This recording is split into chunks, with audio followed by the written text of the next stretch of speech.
الحمد للہ رب العالمین والصلاة والسلام على امام الانبیاء والمرسلین وعلى آلہ واصحابہ اجمعین اما بعد فقد روی عن علی رضی اللہ تعالی عنہ قال العلم خزانۃ ومفتاحها السؤال پڑھیے الصلاة والسلام علیک یا رسول اللہ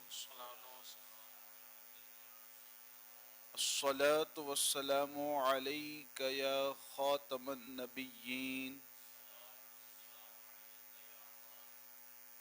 وعلى آلک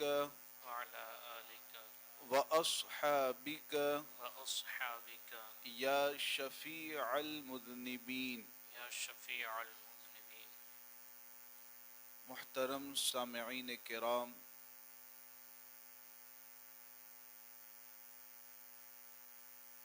بہترین باتیں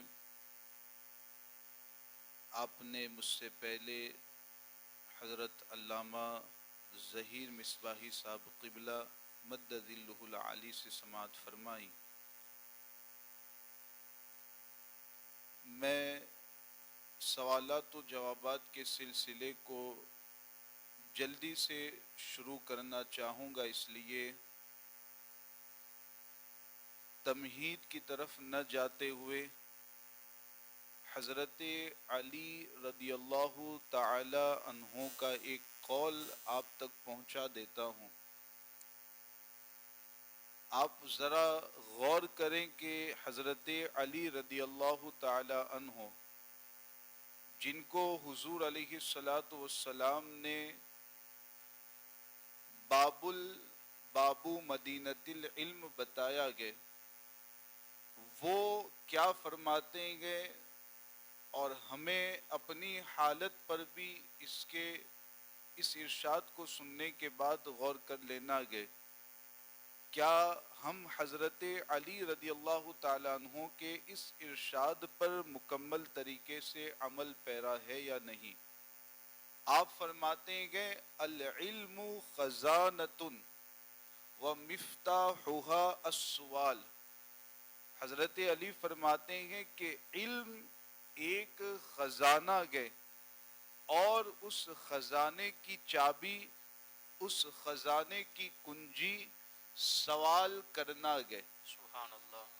کیا پتا چلا کہ ہم جب سوال کریں گے، کسی عالم دین کی بارگاہ میں اپنی ضروریات کے بارے میں پوچھیں گے، سوالات پیش کریں گے، تبھی جا کر کے علم کا خزانہ حاصل ہو پائے گا، علم کے خزانے سے فائدہ حاصل ہو پائے گا. تو یہ اپنی عادت بنا لیں کہ کبھی بھی سوال کرنے میں جھجک محسوس نہ کریں.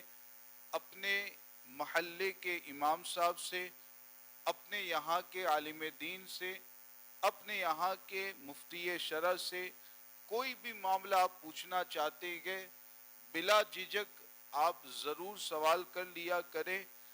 جو بھی ضروری معاملات دین کے حوالے سے گئے، دنیا کے حوالے سے گئے، آپ ان تمام معاملات کے بارے میں سوال کریں گے، تبھی جا کر کے علم آپ کو حاصل ہوگا، اور جب علم حاصل ہوگا تو اس کے مطابق پھر عمل کر سکیں گے. تو یہ عادت اپنی بنا لیں اور ہمیشہ اس طور پر اپنی زندگی کو گزاریں تاکہ دین کا علم ہو اور اس کے مطابق عمل ہو، اور پھر دونوں چیزیں جب جمع ہوں گی تو انشاءاللہ تعالی سعادت دارین نصیب ہوگی. آئیے اب سوالات و جوابات کا سلسلہ شروع کرتے ہیں. حضرت، کبھی کبھی ایسا ہوتا ہے کہ آدمی بڑی تکلیفوں میں مبتلا ہو جاتا ہے یا بیماری میں مبتلا ہو جاتا ہے، تو وہ ایسی حالت میں موت کی تمنا کرتا ہے. تو کیا بیماری یا تکلیف کی حالت میں موت کی تمنا کرنا جائز ہے؟ شریعت کے اعتبار سے کیا حکم ہے؟ رہنمائی فرمائیں. یہ معاملہ ہمارے یہاں پر پیش آتا کہ آپ نے بھی دیکھا ہوگا، یا تو اپنی ذات کے بارے میں لوگ موت کی تمنا کرتے ہوئے نظر آتے ہیں، یا تو دوسروں کے حوالے سے موت کی تمنا کرتے ہوئے نظر آتے ہیں۔ کسی شدید تکلیف یا پریشانی میں مبتلا گئے، کسی بیماری میں مبتلا گئے، شدید بیماری میں بندہ جب مبتلا ہوتا گئے تو دیکھا گیا کہ خود وہ موت کی تمنا کر رہا ہوتا کہ اس طرح کے الفاظ بولتا کہ اے پروردگار تو مجھے اس دنیا سے اٹھا لے، تو مجھے موت عطا کر دے، معاذ اللہ، اس طرح کے کلمات بولے جاتے ہیں۔ ایسے ہی آپ نے یہ بھی دیکھا ہوگا کہ جب کسی دوسرے کو پریشانی میں دیکھتے ہیں، کسی دوسرے کو بیماری میں دیکھتے ہیں، تو وہاں بھی اس طرح کے جملے بولے جاتے ہیں اور اس کے لیے موت کی تمنا کی جاتی ہے۔ اب آپ یہ محسوس کر رہے ہوں گے کہ بچپن سے ہم اس سلسلے کو سنتے دیکھتے آ رہے ہیں، ہمارے درمیان تو یہ بہت زیادہ رائج معاملہ ہے، لیکن میں آپ کو بتاؤں کہ اللہ کے رسول علیہ الصلاۃ والسلام نے اس طور پر کسی بیماری کی وجہ سے، کسی دنیاوی مصیبت کی وجہ سے، کسی تکلیف کی وجہ سے موت کی تمنا کرنے سے منع فرمایا گئے۔ حضور علیہ الصلاۃ والسلام نے اس سے روکا گئے۔ اللہ کے رسول علیہ الصلاۃ والسلام نے ہمیں ایک دوسرا طریقہ بتایا کہ آپ اگر مصیبت میں مبتلا ہیں تو پھر اس موقع پر موت کی تمنا تو نہیں کرنی گئے، بہتر یہی گئے، لیکن اگر شدید تکلیف گئے، شدید بیماری گئے اور موت کی تمنا کیے بغیر چارہ کار نہیں گئے، ایسی حالت اگر معلوم ہو رہی ہے، بہتر تو یہی ہے کہ ایسی حالت میں بھی موت کی تمنا نہ کریں، بلکہ اللہ تبارک و تعالی نے جو مقدر فرمایا گیا اس پر راضی رہیں، صبر کرتے ہوئے اپنی زندگی کو گزاریں۔ لیکن اگر کوئی اس طرح نہیں کر پاتا گئے، شدید بیماری اور مصیبت میں مبتلا گئے، تو اس کا طریقہ اللہ کے رسول علیہ السلام نے یہ ارشاد فرمایا گئے کہ ایسی صورت میں تمہیں کیا الفاظ اپنی زبان سے نکالنے گئے، حضور نے یہ الفاظ ہمیں سکھائے گئے، آپ ذہن میں بٹھا لیں، دوسروں تک بھی ان الفاظ کو پہنچانے کی کوشش کریں۔ الفاظ کچھ اس طریقے سے ہیں کہ حضور علیہ السلام نے فرمایا کہ بندہ اللہ کی بارگاہ میں عرض کرے کہ اے پروردگار عالم، جب تک میرے لیے دنیا کی زندگی بہتر گئے تو مجھے دنیا میں زندہ رکھ، اور جب میرے لیے موت بہتر ہو تو تو مجھے دنیا سے رخصتی عطا فرما، تو مجھے موت عطا فرما۔ تو یہ الفاظ بولے جائیں، ان میں شرعی طور پر کوئی قباحت و کراہت بھی نہیں گئے، اور اس چیز سے آپ بچ جائیں گے جس سے اللہ کے رسول علیہ السلام نے منع فرمایا گئے۔ تو اس کو ذہن میں رکھیں، سمجھیں اور عمل کرنے کی کوشش کریں۔ ماشاءاللہ، سبحان اللہ۔ کسی کے یہاں انتقال ہو گیا تو بسا اوقات ایسا ہوتا ہے کہ رشتہ دار کہیں دور ہوتے ہیں، تو رشتہ داروں کا انتظار کیا جاتا ہے اور میت کو دیر سے دفنایا جاتا ہے، تو کیا ایسا عمل شرعی اعتبار سے درست ہے؟ اللہ کے رسول علیہ الصلاۃ والسلام کی جو تعلیمات گئے، ان تعلیمات میں سے ایک اہم تعلیم یہ گئے کہ جب بھی تمہارے کسی رشتہ دار کا انتقال ہو جائے تو اب انتقال کے بعد جتنا جلدی ہو سکے اسے دفن کر دیا جائے، اسے قبر میں پہنچا دیا جائے۔ یہ حضور علیہ الصلاۃ والسلام کی تعلیمات میں سے ہے۔ باضابطہ حضور علیہ السلام نے اس میں تاکیداً حکم فرمایا گیا کہ جتنا جلدی ہو سکے میت کو قبر میں پہنچا دیا جائے، مٹی کے نیچے پہنچا دیا جائے۔ اب ہمارے یہاں یہ چیز بھی آپ نے دیکھی ہوگی کہ فلاں رشتہ دار فلاں جگہ سے آ رہا گے، فلاں رشتہ دار فلاں جگہ سے آ رہا گے، تو اب اس کے آنے کی وجہ سے تمام معاملات مکمل ہو چکے ہیں، قبر بھی تیار ہو چکی ہے، اب بس نماز جنازہ پڑھنی ہے اور میت کو دفن کرنا ہے، لیکن محض کسی رشتہ دار کے آنے کے انتظار میں بہت تاخیر کی جاتی ہے، 2 4 5 6 گھنٹے، بلکہ بعض دفعہ تو دیکھا گیا ہے کہ ایک آدھ دن بھی تاخیر، آدھے دن تک تاخیر کی جاتی ہے کسی کے آنے کے انتظار میں. تو یاد رکھیں کہ یہ معاملہ بھی بالکل شریعت کے خلاف گئے، تعلیمات رسول علیہ السلام کے خلاف گئے. اس طور پر کسی رشتہ دار کے آنے کی بنیاد پر میت کی تدفین میں تاخیر کرنا یہ غیر مناسب ہے، اس کی اجازت نہیں رہے گی. یہاں پر میں ان لوگوں کا بھی ذہن بنانا چاہوں گا کہ جو رشتہ دار اپنے کسی رشتہ دار کے انتقال کے بعد دور سے آنے والے گے، دور رہتے گے، اور ان کے آنے کی وجہ سے میت کی تدفین میں تاخیر کی جاتی ہے. میں ان سے بھی یہ عرض کرنا چاہوں گا کہ آپ بھی مکمل طریقے سے اجازت دے دیں تدفین کی، نماز جنازہ وغیرہ ادا کرنے کی، تاکہ حضور علیہ السلام کی تعلیمات پر اچھی طریقے سے عمل ہو سکے. آپ اگر دور سے آ رہے گے تو آپ اگر نماز جنازہ میں شریک نہیں ہو پائیں گے، تدفین کے معاملات میں شریک نہیں ہو پائیں گے، تو کوئی حرج نہیں ہے. آپ جب پہنچے تو جو کچھ آپ سے بن سکے عبادت و ریاضت کریں، جو کچھ پڑھ سکتے ہیں قرآن کی تلاوت کر کے اس میت کے لیے مغفرت و بخشش کی آپ دعا کریں، اس کی بارگاہ میں ثواب پہنچا دیں. تو اس سے کیا ہوگا کہ ادھر حضور کی جو تعلیمات گئے جلدی دفن کرنے کے حوالے سے، ان تعلیمات پر بھی عمل ہوگا، اور آپ کا جو ایک حق ہے ایصال ثواب کرنا، میت کی روح تک ثواب کو پہنچانا، اس حق پر بھی آپ کی طرف سے عمل ہو جائے گا. تو یہ ذہنیت بنانے کی ضرورت ہے اور سوچ بدلنے کی ضرورت ہے.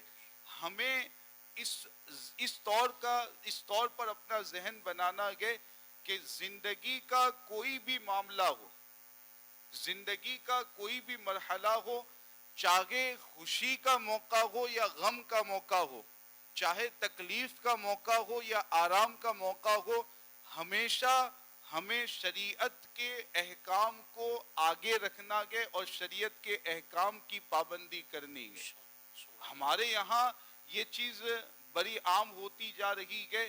غم اور تکلیف کے موقع پر بہت سے حضرات احکام شرع پر عمل کرتے ہیں، لیکن وہیں پر خوشی کا موقع آیا، آرام کا موقع آیا، بچے کے عقیقے یا مکان کے افتتاح کا موقع آیا، تو پھر یہ دیکھا جاتا ہے کہ لوگ معاذ اللہ شریعت کے احکام کو پس پشت ڈالتے ہوئے نظر آتے ہیں.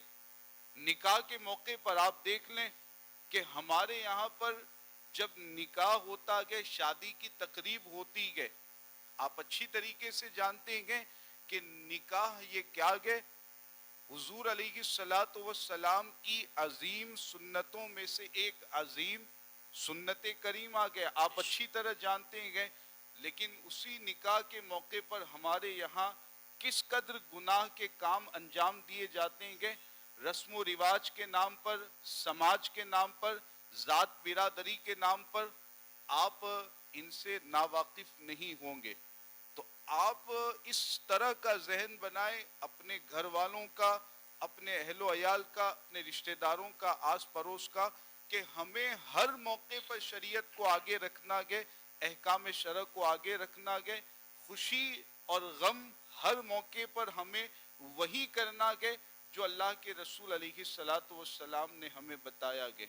یہ ذہنیت اگر بنے گی تو انشاءاللہ تعالی امید ہے کہ وہ دن واپس آئیں گے جو صحابہ کرام اور بزرگان دین کے لیے ہوا کرتے تھے، کہ ہر موقع پر اللہ کی طرف سے انہیں سکون و اطمینان حاصل ہوا کرتا اور ہر دشمن کے سامنے وہ کامیاب و کامران ہوا کرتے تھے. تو یہ ذہنیت اپنی بنانے کی کوشش کریں. اللہ تعالی ہم سب کو اس کی توفیق عطا فرمائے. آمین آمین. سبحان اللہ، ماشاء اللہ. حضرت میت ہونے کے بعد رشتہ دار 3 دنوں تک گھر والوں کو کھانا دے جاتے ہیں، تو اس کا کیا حکم رہے گا؟ آپ کے یہاں جمبوسر میں بھی اس چیز کا رواج ہے؟ عوام الناس سے میں جواب چاہوں گا. آپ کے یہاں اس طرح کا رواج ہے 3 دن تک دیں گے اور وہ لوگ دیں گے جتنے رشتہ دار اس گاؤں یا شہر میں رہتے ہیں. یعنی مثال کے طور پر اگر 4 بھائی جمبوسر کے رہنے والے گئے الگ الگ اپنے اپنے فیملی کے ساتھ وہ رہتے گئے تو چاروں بھائیوں کے گھر سے کھانا آئے گا. ایسا گئے اگر 2 بہنیں جمبوسر میں رہتی ہیں اپنی فیملی کے ساتھ الگ رہتی ہے دونوں بہنوں کے یہاں سے یہ تو ہو گیا رشتہ داروں کا معاملہ. ابھی پڑوسیوں کا معاملہ تو الگ ہے, آس پڑوس سے جو کھانا آئے گا وہ تو الگ ہی ہے, اس کا بھی شمار آپ کریں گے تو آپ اس بات کو اچھی طریقے سے محسوس کریں گے کہ گھر میں میت جہاں پر ہوئی گئے اس میں رہتے ہیں 5 لوگ اور کھانا جو رشتہ داروں کے یہاں سے آتا ہے وہ 50 لوگوں تک کا آ جاتا ہے. کیا ایسا ہوتا ہے؟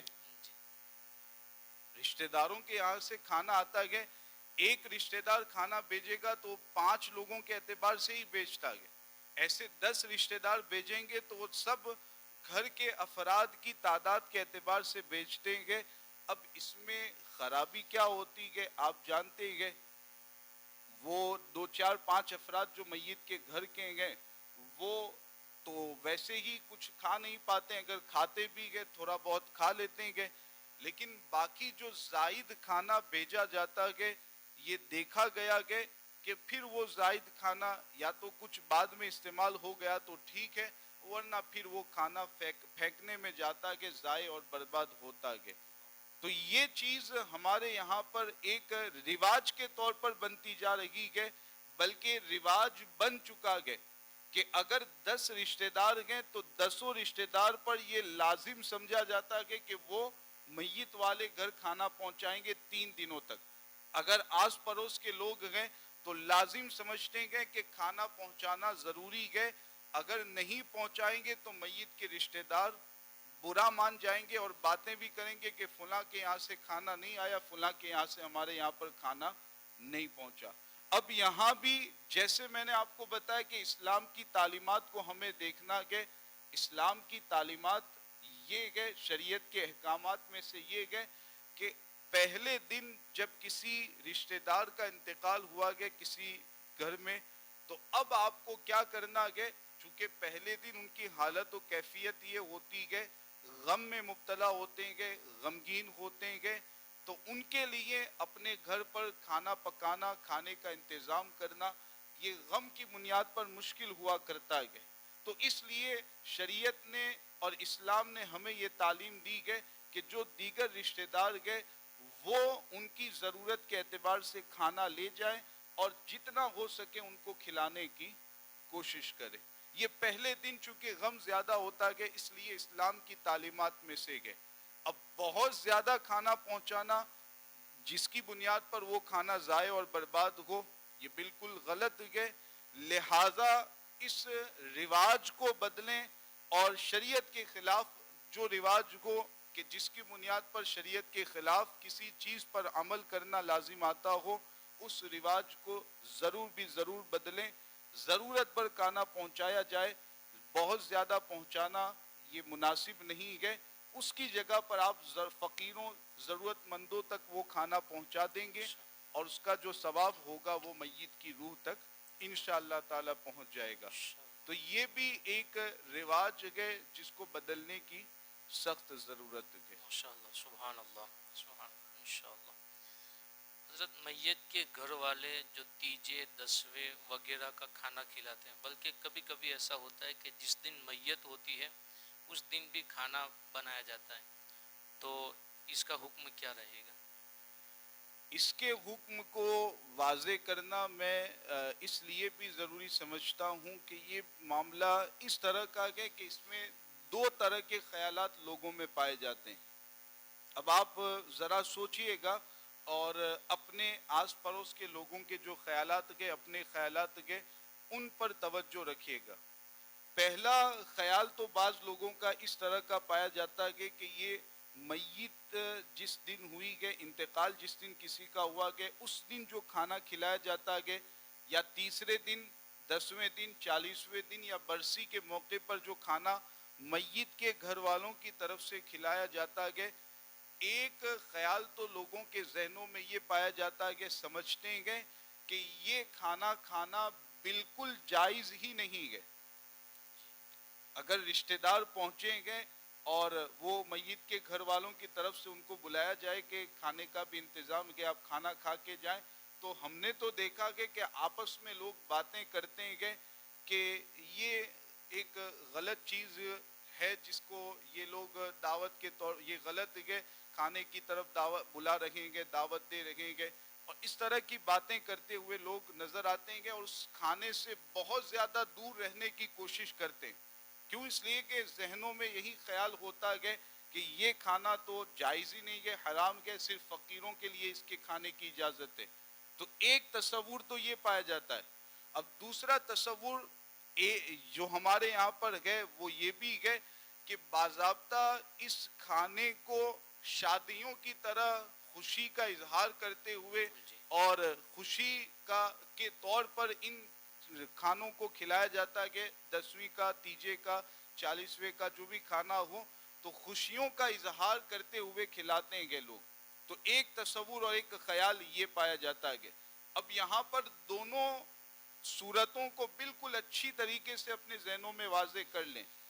یاد رکھیں کہ میت کے گھر والوں کی طرف سے جو کھانا کھلایا جاتا ہے, ہمارے علماء نے فتاوی رضویہ شریف, بہار شریعت وغیرہ متعدد علماء اہل سنت کی کتابوں میں آپ کو یہ بات ملے گی. پہلے سے میں آپ کے سامنے اس کو بھی واضح کر دوں کہ ہمارے علماء نے اس چیز کو بیان کیا گیا کہ تیجے, 10ویں, 40ویں کا کھانا جو خوشی کے طور پر میت کے گھر والوں کی طرف سے کھلایا جاتا ہے یہ کھلانا ناجائز ہے, یہ کھلانا شریعت کے اعتبار سے جائز.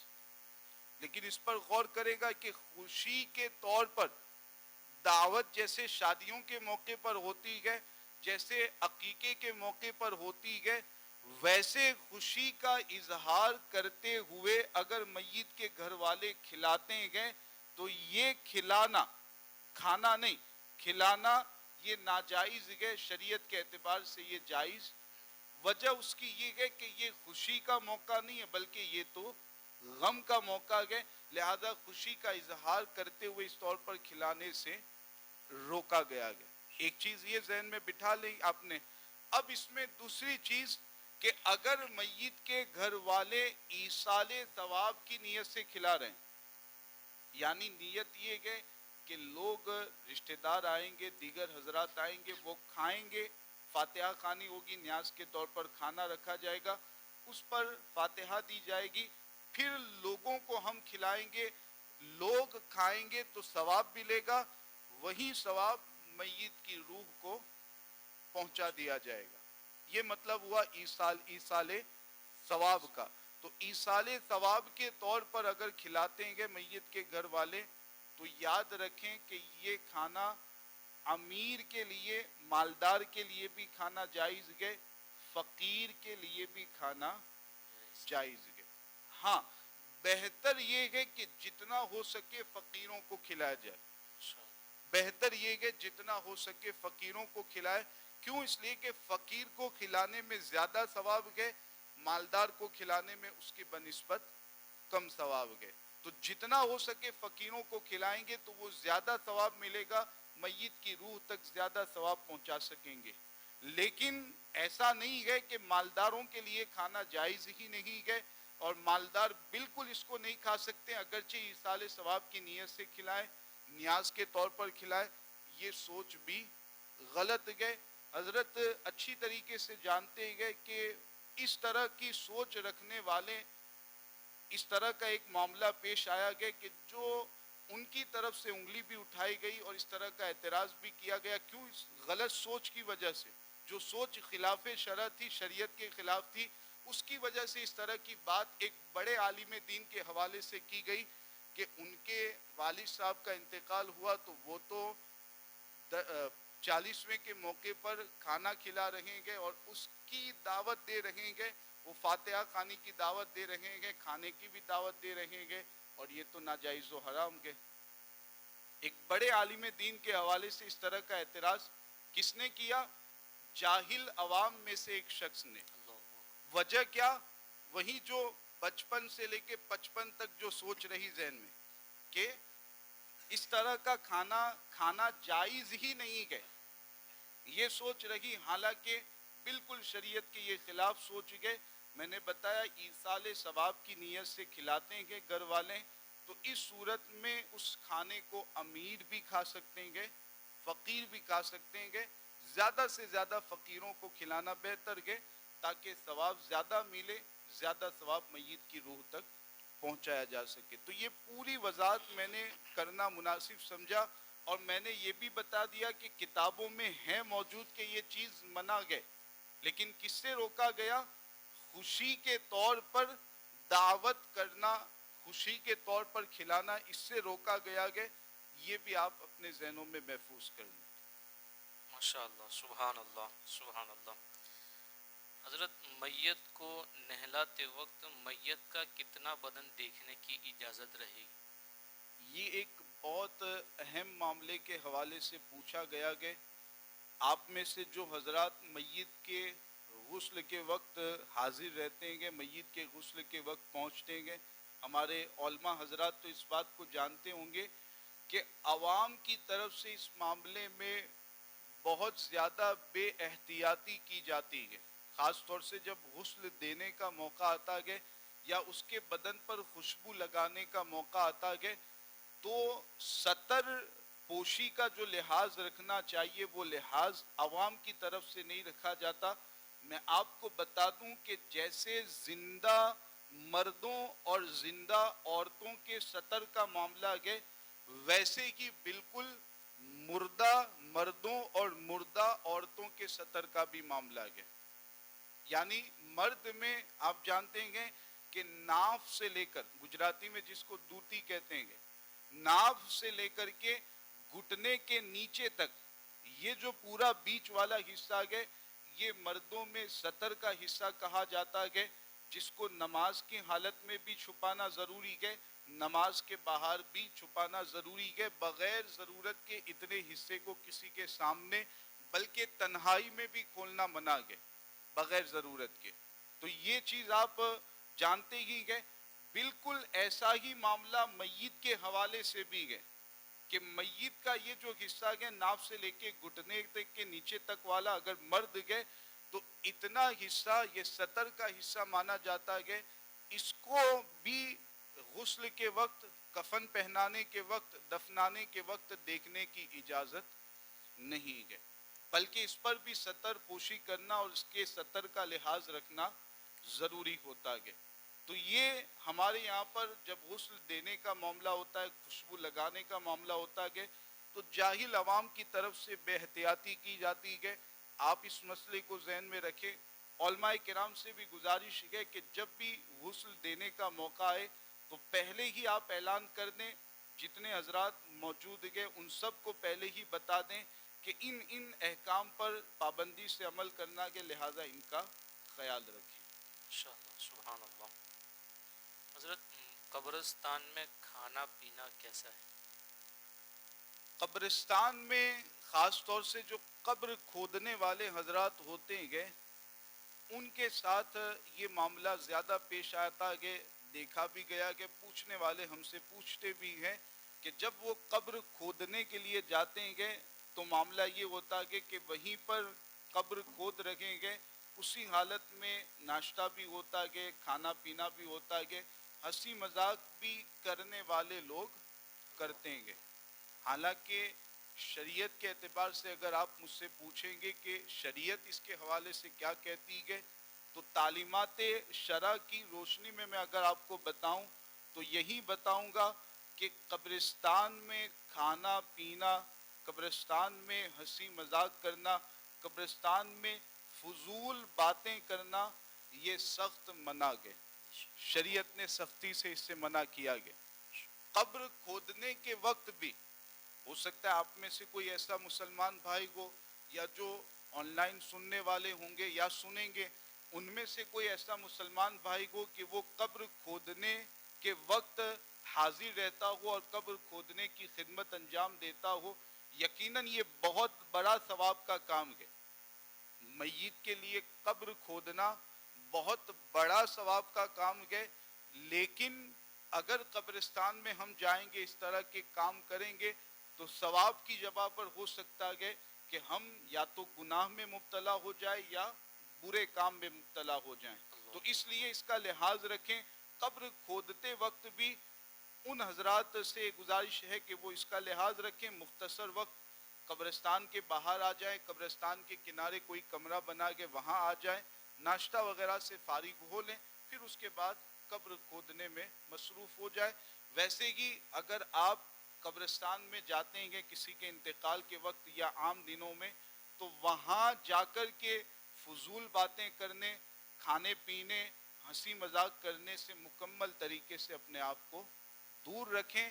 ایک ہی سوچ اپنے ذہن میں رکھیں کہ یہاں جو مردے لیٹے ہوئے گئے، ایک وقت وہ آنے والا ہے کہ میں بھی ان کے ساتھ یہاں پر لیٹنے والا ہوں، اور وہ موقع ایسا ہوگا کہ وہاں پر نہ میرے ساتھ میرے والد ہوں گے، نہ میرے ساتھ میرے بھائی ہوں گے، نہ میرے ساتھ میری بہنیں ہوں گی، نہ میری بیوی ہوگی، نہ میری اولاد ہوگی، بلکہ میرے ساتھ اگر ہوگی تو ایک ہی چیز، وہ میرے اعمال، کہ جو اعمال میں نے دنیا میں کیے گئے ان اعمال کے ساتھ مجھے اس قبر کے اندر جانا گئے. یہ سوچ جب آپ رکھیں گے تو اصل میں قبروں کو دیکھ کر کے جو فکر آخرت پیدا ہوتی ہے وہ فکر آپ کے ذہنوں میں بھی پیدا ہوگی. تو خصوصی لحاظ رکھیں، قبرستان میں جائیں تو فضول چیزوں اور فضول باتوں سے دور رکھتے ہوئے آخرت کی فکر میں مکمل طریقے سے اپنے آپ کو مستغرق کر لیں. انشاءاللہ. سبحان اللہ. حضرت جو قبر کھودنے والے ہوتے ہیں یا قبر پر مٹی دینے والے ہوتے ہیں، تو ان میں سے کچھ کی ذہنیت یہ ہوتی ہے کہ مٹی ڈالتے وقت جو پھاوڑا ہوتا ہے تو مٹی دونوں ٹانگوں کے درمیان یا دونوں پاؤں کے درمیان سے نہ ڈالی جائے، بائیں یا داہنی طرف سے ڈالی جائے. ہمارے یہاں جو مسلمان بھائی موجود ہیں، کیا وہ میری تصدیق کریں گے کہ یہاں بھی اس طرح کا خیال پایا جاتا ہے؟ سمجھے آپ، مٹی جب قبر پر مٹی ڈالی جا رہی ہوتی ہے تو آپ نے سنا ہوگا کچھ جاہل مفتیوں کو یہ کہتے ہوئے کہ دونوں پاؤں کے درمیان سے مٹی نہ ڈالو، دونوں پاؤں کے درمیان سے مٹی ڈالنے کی اجازت نہیں ہے، سختی سے منع کرتے ہیں. جی. فاورا لے کر کے بیچ میں سے اگر مٹی ڈال رہے ہوتے ہیں تو سختی سے منع کیا جا رہا ہوتا ہے کہ اس کی اجازت نہیں ہے، یہ ہوگا وہ ہوگا، پتہ نہیں کہاں کہاں تک پہنچا دیتے ہیں معاملے کو. حالانکہ میں آپ کو بتاؤں کہ ہم لوگوں نے برسوں سے الحمدللہ علم دین حاصل کر رہے ہیں، اب بھی حاصل کر رہے ہیں.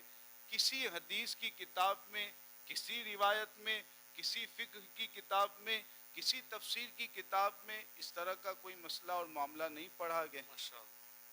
اب آپ تعجب کریں گے اور سوچیں بھی، افسوس بھی کریں گے کہ شریعت میں جب اس طرح کا معاملہ ہے ہی نہیں تو پتہ نہیں یہ کیسے روکنے والے روکتے ہیں اور یہ معاملہ ہمارے یہاں کیسے رائج ہو گیا گیا. تو رائج ہونے کی وجہ کیا ہے؟ وہ جو ایک بدشگونی لینا، بد فالی لینے کا جو ایک ذہن ہمارے یہاں پر بنا ہوا ہے. بد فالی کو اگر میں عام زبان میں آپ کو سمجھانے کی کوشش کروں تو اس طرح کا جو ذہن ہوتا ہے کہ بلی اگر میرا راستہ کاٹ جائے گی تو اب مجھے نقصان ہوگا. سفر کے مہینے میں نکاح کریں گے تو نکاح صحیح طریقے سے نہیں ہو پائے گا. سفر کے مہینے میں کاروبار شروع کریں گے تو کاروبار اچھی طرح مکمل نہیں ہو پائے گا. زوال کے وقت اگر گاڑی خریدیں گے تو ایکسیڈنٹ ہو جائے گا. یہ ہے بدفعلی، بدشگونی. اس طرح کے اور بھی بہت سارے خیالات ہمارے یہاں رائج گئے. ایک بات میں عورتیں موجود گئے یہ بھی عرض کر دوں، کہتے ہیں کہ اگر کرسی پر یا پلنگ پر بیٹھیں گے اور پاؤں کو ہلاتے گے، آپ کے یہاں رائج ہے کہ نہیں پتہ نہیں، پاؤں کو اگر ہلاتے گے تو بتایا جاتا ہے خاندان میں لڑائی ہوگی. ایسے ہی اگر خالی برتن اگر ٹکراتے ہیں بچے تو منع کرتے ہیں کہ ایسا مت کرو ورنہ خاندان میں لڑائی جھگڑا ہوگا. کینچی اگر خالی کینچی چلاتے ہیں تو پھر عورتوں کو آپ دیکھتے ہوں گے کہ سختی کے ساتھ منع کرتی ہیں کہ ایسا مت کرو ورنہ خاندان میں لڑائی جھگڑا ہوگا. تو یہ کیا گئے، یہ وہی سب بدفعلی اور بدشگونی کی مثالیں گئے جو ہمارے یہاں پر رائج گئے. انشاءاللہ تعالی اگر موقع ملا تو یا تو میری طرف سے یا ہمارے ذمہ دار ساتھیوں کی طرف سے باضابطہ اسی پر بیان ہوگا، سوالات ہوں گے، اور انشاءاللہ تعالی اس کے حوالے سے جو غلط فہمیاں ہمارے یہاں رائج گئے ان کو زائل کرنے کی کوشش کی جائے گی. تو یہ بھی جو دو پاؤں کے بیچ میں سے مٹی ڈالنے کے حوالے سے میں تو یہی سمجھتا ہوں کہ بدفعلی اور بدشگونی کے طور پر ہی اسے منع کرتے ہیں، حالانکہ شریعت میں اس کی کوئی حقیقت نہیں ہے. ہاں، قبر پر پاؤں رکھنا یہ منع ہے. اس طرح اپنے رشتہ دار کی قبر کے پاس جانا کہ آپ لوگوں کی قبر کے اوپر سے پاؤں رکھتے ہوئے جائے، یہ منع ہے، شریعت نے اس سے منع کیا ہے. تو ان باتوں پر کوئی توجہ نہیں ہے. آپ دیکھ لیں جب مردے کو دفنانے کے لیے جاتے ہیں تو قبروں کا خاص طور سے جو اگر یہاں قبر بنائی گئی ہے تو ادھر اور ادھر والی جو قبریں ہیں ان کا بالکل لحاظ ہمارے یہاں پر نہیں رکھا جاتا کہ لوگ مٹی دینے کے لیے بھی اس قبر پر پاؤں رکھ کر کے جاتے ہوئے نظر آتے ہیں. اصل ان باتوں سے شریعت نے منع کیا ہے. مٹی دینے جانے میں اگر قبر پر پاؤں رکھنا پڑے گا تو مٹی دینے جانا یہ ناجائز و حرام ہے. آپ کے رشتہ دار کی قبر اندر بنی ہوئی ہے، آپ کو وہاں تک پہنچنے میں قبر پر پاؤں رکھ کر کے جانا پڑے گا تو وہاں فاتحہ پڑھنے کے لیے جانا آپ کے لیے جائز نہیں ہوگا، کیونکہ قبروں پر پاؤں رکھنا پڑے گا. آپ دور ہی سے فاتحہ پڑھ لیں. تو یہ ہے وہ چیزیں جن سے شریعت نے اور اسلام نے منع کیا گیا، نہ کہ قبر کے دونوں پاؤں کے درمیان سے مٹی ڈالنے سے. تو جن سے منع کیا گیا ان باتوں سے بچیں. اور یہ کب بچ پائیں گے؟ جب ایسی علم کی محفلوں میں آپ شریک ہوں گے.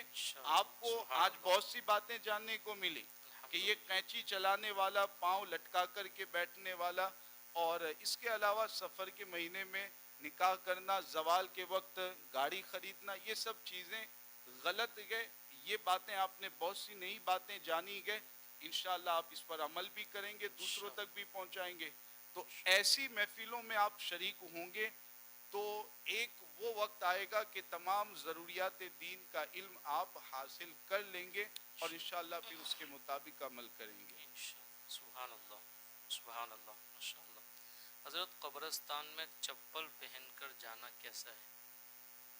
اب یہاں بھی میں دونوں چیزوں کو واضح کر دوں گا کہ بہتر یہی ہے کہ چمپل اور جوتے اتار دیے جائے دروازے پر اور پھر ننگے پاؤں بغیر جوتے اور چپل پہنے ہوئے قبرستان میں جایا جائے. یہ بہتر ہے. لیکن یہاں یہ بھی میں واضح کرتا چلوں کہ اگر ایسا قبرستان ہے آپ کو اندر جانے میں یہ اندیشہ ہے کہ پاؤں میں کوئی تکلیف دہ چیز لگ سکتی ہے، کوئی کانٹا لگ سکتا ہے، پتھر ایسا کوئی لگ سکتا ہے کہ جس کی وجہ سے آپ کو تکلیف پہنچ سکتی ہے، اگر اس طرح کا قبرستان گئے آپ کو اندر جانا گئے تو اس صورت میں چپل پہن کر کے ہی جانے کا حکم شریعت کے اعتبار سے رہے گا. کیوں؟ اس لیے کہ تکلیف پہنچنے کا جب اندیشہ گئے، تکلیف لاحق ہونے کا اندیشہ گئے، تو اب وہاں شریعت یہ کہے گی کہ اپنے آپ کو تکلیف سے بچاؤ. اب یہاں بہتر یہ نہیں ہوگا کہ جوتے اتار کر کے آپ جائیں، چپل پہن کر کے ہی جا سکتے ہیں. یہاں بھی میں بعض جاہلوں کا جو خیال ہوتا ہے، میں آپ حضرات میں سے کسی کی بات نہیں کرتا، دیگر کچھ جاہل جو نہ علم دین حاصل کرتے ہیں یا دو چار مسئلے جان لیتے ہیں تو علماء پر اعتراض کرتے ہوئے نظر آتے ہیں، ان کی میں بات کروں تاکہ آپ بھی جانیں کہ ایسے لوگ ہیں اور آپ ایسے لوگوں سے دور رہیں اور ایسے لوگوں کو سمجھانے کی کوشش کریں. اگر کسی قبرستان میں کوئی عالم دین امام صاحب چپل پہن کر کے چلے گئے تو پھر لوگ جو جاہل ہوتے ہیں وہ باتیں کرنے لگتے ہیں، امام اور عالم پر انگلی اٹھانے لگتے ہیں کہ چپل ہم نے تو یہ سنا گئے، ہم نے تو یہ فلاں کتاب میں پڑھا ہے کہ چپل باہر اتار کر کے جانا بہتر ہے. تو بالکل یہ چیز ہے، لیکن اگر تکلیف دینے کا اندیشہ ہو اور تکلیف پہنچنے کا اندیشہ ہے تو اس صورت میں شریعت اجازت دے گی، آپ جا سکتے ہیں. بلکہ میں یہاں تک بتاؤں کہ اگر کوئی تکلیف کا اندیشہ نہیں بھی گئے، بالکل راستہ بنا ہوا گئے، صاف راستہ گئے، کسی طرح کی تکلیف کا اندیشہ نہیں گئے، ایسی صورت میں بھی اگر کوئی چپل یا جوتا پہن کر کے قبرستان میں جاتا گئے، نہ کسی طرح کا اس پر کوئی گناہ ہوگا، نہ کسی طریقے سے وہ شریعت کے اعتبار سے مجرم قرار پائے گا. بس یہ کہا جائے گا کہ بہتر تھا کہ وہ جوتے باہر، وہ گنہگار نہیں ہوگا. لیکن اب آپ اس کے بارے میں باتیں کریں گے، آپ اس پر انگلی اٹھائیں گے، آپ اس کو تکلیف پہنچائیں گے، تو یہ گناہ ہوگا، اس کی وجہ سے آپ گنہگار ہوں گے. تو اس نے تو ایک ایسا کام کیا کہ بہتر تھا اس سے بچتے، لیکن اگر کر لیا تو کوئی گناہ نہیں، لیکن آپ نے جب انگلی اٹھا دی تو اس کی وجہ سے پھر آپ گنہگار ہوں گے. یہ بہت سارے معاملات میں ایسا ہوتا ہے کہ وہ کام جو کیا جا رہا ہے کوئی گناہ نہیں ہے، بس یہ تھا کہ اس سے بچا جائے. اب لوگ اسی کام کو لے کر کے اس کے اوپر انگلیاں اٹھانا شروع کر دیتے ہیں، جس کی بنیاد پر انگلیاں اٹھانے والے، کیچڑ اچھانے والے گنہگار ہوتے ہیں، اور بندہ تو گنہگار نہیں ہوتا ہے. تو یہ سوچ بھی بدلنے کی سخت ضرورت ہے. سبحان اللہ، ماشاء اللہ. حضرت، وہ قبرستان میں ایک عمل کیا جاتا ہے کل تبارک، تو اس کی حقیقت کیا ہے، ذرا واضح فرما دیں. حقیقت اس کی، وہ پتھر چھوٹے چھوٹے کنکر جمع کرتے ہیں گئے اور وہ جمع کر کے پھر اسی کو ڈالا جاتا ہے. یہی طریقہ ہوتا ہے، قل تبارک کے نام سے جمع کرتے ہیں گئے. تو اس میں اصل میں یہ گئے کہ اگر اس میں وہ کنکریاں پڑھتے ہیں گئے اور اس پر کوئی کل آپ پڑھ رہے، مثال کے طور پر اب کل هو اللہ احد سورہ اخلاص جو گئے مختصر صورت ہے، آپ پڑھ سکتے ہیں اسے. تو آپ وہ صورت پڑھتے جا رہے گے اور ایک مرتبہ پڑھتے گے، اس کنکر پر دم کرتے ہیں، دوسری مرتبہ پڑھتے ہیں پھر دم کرتے ہیں، تیسری مرتبہ پھر دم کرتے ہیں. ایسے 10 کنکر آپ نے جمع کر لیے. اب وہ جو جمع کرنے کے لیے آتا ہے آپ نے اس کو دے دیے. اب وہ کنکر جو جس پر سورہ اخلاص پڑھ کر کے، سورہ فاتحہ پڑھ کر کے، سورہ کافرون پڑھ کر کے کوئی بھی سورت یا کوئی بھی قرآن کی آیت یا درود شریف یا کوئی وظیفہ ذکر پڑھ کر کے دم کیا گیا، اب انہی کنکروں کو میت کے بدن کے پاس قبر کے اندر رکھ دیا جاتا ہے. تو یہ بالکل شریعت کے اعتبار سے جائز ہے، بلکہ مستحب و بہتر ہے. سبحان اللہ، سبحان اللہ. وجہ کیا اس کی کہ آپ نے جو سورہ اخلاص کی یا سورہ فاتحہ کی یا درود شریف کو آپ نے پڑھا یا باقی کوئی قرآن کی آیت کی تلاوت کی، اب تلاوت کرنے کے بعد جب آپ نے اس کنکر پر دم کیا تو اس تلاوت کی برکت کنکر کے اوپر آ گئی، کنکر کے اندر آ گئی.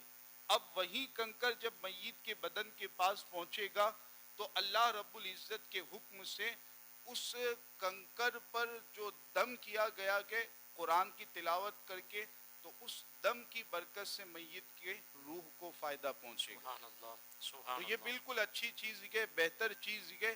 لیکن میں نے جیسے بتایا کہ اس میں بھی آپ حقیقت کو جان لیں، صرف ایسا نہیں کہ کل تبارک پڑھ کر کے آپ اس پتھر کو دے دیں. سورہ اخلاص، سورہ فاتحہ جو بھی آپ جانتے ہیں وہ پڑھ کر کے دم کریں اور پھر اس کو دیا کریں. دینا کوئی ضروری نہیں ہے، پڑھنا کوئی ضروری نہیں ہے، پڑھتے گئے دیتے گئے تو اچھی چیز ہے. اور یہ حضور علیہ الصلوۃ والسلام کی حدیث سے ثابت ہے کہ آپ جانتے ہیں کہ قبروں کے اوپر جو پھول ڈالے جاتے ہیں اس پر بھی لوگ اختلاف کرتے ہیں اور اس معاملے کو لے کر کے لوگوں کو بہکانے اور گمراہ کرنے کی کوشش کرتے ہیں.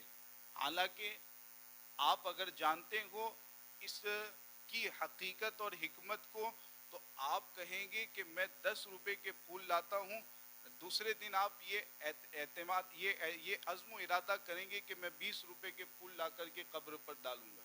کیوں؟ اس کی حقیقت حکمت کیا ہے جو حدیث پاک میں حضور علیہ السلام نے بیان کی ہے کہ یہ جو پھول ہیں یہ اللہ رب العزت کی پاکی اور تسبیح بیان کرتے ہیں. سبحان یہ اللہ، تو قرآن میں سبحان اللہ نے اس کا ذکر کیا گیا، تو پاکی اور تسبیح بیان کرتے ہیں.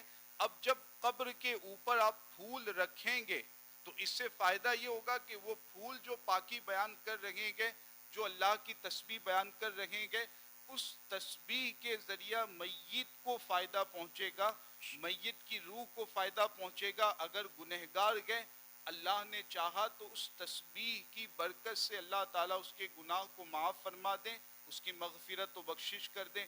اگر کوئی متقی پرہیزگار اور اللہ کا ولی گئے تو اس تسبیح کی برکت سے اللہ نے چاہا تو ان کے درجات میں بلندیاں ہوں گی، بلندیاں حاصل ہوں گی۔ تو یہ اس کا فائدہ ہوتا کہ پھول آپ ڈالیں گے یا کنکری ڈالیں گے، سب میں یہ فائدہ موجود ہے، لہٰذا اس کے کرنے میں کوئی حرج نہیں ہے۔ ماشاءاللہ، سبحان اللہ۔ حضرت کچھ لوگ یہ تصور کرتے ہیں کہ 3 طلاق دینے ہی سے عورت نکاح سے باہر ہوگی، تو کیا ایسا ہی مسئلہ ہے یا پھر کچھ اور؟ 3 طلاق کے حوالے سے پہلے تو طلاق کے بارے میں بارہا آپ کو بتایا بھی گیا، اس سے پہلے پھر ایک مرتبہ میں بتا دوں کہ طلاق کا جو معاملہ ہے اس میں یہ کوشش کرنی چاہیے، قرآن کی تعلیمات بھی یہی ہے کہ جہاں تک ہو سکے اس معاملے سے بچنے کی کوشش کریں۔ صلح جہاں تک ہو سکتی ہے، آپس میں جو پرابلم ہے وہ سولو ہو سکتی ہے، تو اولاً کوشش یہی رہنی چاہیے کہ وہ پرابلم سولو ہو جائے اور آپس میں صلح ہو جائے، دونوں ایک ساتھ رہ سکے۔ اس طرح کی کوشش کریں۔ اگر نہیں ہو پاتا ہے، بہت کوشش کر لی گئی لیکن آپس میں جو پرابلم ہے لڑکا لڑکی کے درمیان وہ سولو نہیں ہو پا رہی ہے، دونوں ایک ساتھ نہیں رہ پاتے ہیں، اب آخری معاملہ یہی ہے کہ طلاق ہوگی تبھی جا کر کے دونوں کو آرام مل پائے گا، ورنہ تکلیفیں بڑھتی رہیں گی۔ تو ایسی حالت میں اب شریعت یہی کہے گی کہ جب آمنے سامنے تکرار ہو رہی ہے، ایک دوسرے کو تکلیف ہو رہی ہے، تو دونوں کا راستہ بدل دیا جائے، طلاق کے ذریعہ دونوں کو اپنے اپنے طور پر اپنی زندگی گزارنے کی اجازت دے دی جائے۔ تو یہ طلاق کے حوالے سے ایک شرعی رہنمائی میں نے آپ تک پہنچا دی۔ اب اس بارے میں جو خیال ہمارے یہاں پایا جاتا ہے کہ جب تک 3 طلاق نہیں دی جائے گی تب تک عورت نکاح سے باہر نہیں ہوگی۔ آپ یقین جانیں کہ بہت سارے یہ سوالات کرنے والے کرتے ہیں۔ ابھی گزشتہ ہفتے بروچ کی سرزمین سے ایک صاحب آئے تھے، ان کے بیٹے کا اسی طرح کا معاملہ تھا، طلاق ان کو لینی تھی، تو اس میں بھی ویسا ہی معاملہ تھا۔ وہ سوچ جو ہے کہ 3 طلاق نہیں ہوگی تب تک نکاح ہی ختم نہیں ہوگا، تو وہ وہی کہہ رہے تھے کہ نکاح طلاق نامہ لکھوانا گئے، ڈیورس پیپر لکھوانا گئے، تو اس میں ہم یہ کرتے ہیں کہ الگ الگ مہینے کے اعتبار سے 3 طلاق لکھوا دیتے ہیں۔ ان کی یہ سوچ تھی، اور انہوں نے اس کے حوالے سے پوچھا تو پھر ان کو مشورتاً بتایا گیا کہ اس طرح کرنے کی کوئی ضرورت نہیں ہے، ایک طلاق کے ذریعہ بھی عورت نکاح کے باہر ہو جاتی ہے، نکاح سے نکل جاتی ہے۔ 3 طلاق کی کوئی ضرورت ہی نہیں، صرف ایک طلاق سے بھی عورت نکاح سے باہر ہو جاتی ہے، ایک طلاق سے بھی نکاح ختم ہو جاتا ہے۔ لہذا جب بھی اس طرح کا معاملہ پیش آتا ہے تو ایک ہی طلاق لکھوائی جائے، اگر زبان سے بلواتے ہیں تو ایک ہی طلاق بلوائی جائے۔ اس میں بہت سارے فائدے پوشیدہ ہیں، میں ان کی طرف نہ جاتے ہوئے بس یہی آپ تک پہنچانا چاہوں گا کہ ایک ہی طلاق دلوائی جائے۔ ایک طلاق میں کیا ہوگا کہ عورت عدت تک وہ نکاح کے کچھ احکام باقی رہیں گے، جیسے ہی عدت ختم ہوگی تو اب مکمل طریقے سے وہ عورت نکاح سے نکل جائے گی، اب وہاں اسے کسی دوسری جگہ پر نکاح کرنا ہے، وہ عورت نکاح اپنے طور پر کر سکتی ہے۔ تو ایک ہی طلاق دی جائے، 3 طلاق دینے کی کوئی ضرورت نہیں ہے، نکاح اس کے بغیر بھی ختم ہو سکتا ہے۔ ماشاءاللہ، سبحان اللہ۔ حضرت ایک سوال یہ ہے کہ اگر ایک طلاق دے دی، اب وہ ایک طلاق کی عدت گزار کر کے اس کی عدت ختم ہو گئی، تو کیا اب اس کے بعد اس کو 3 طلاق پڑ جائے گی؟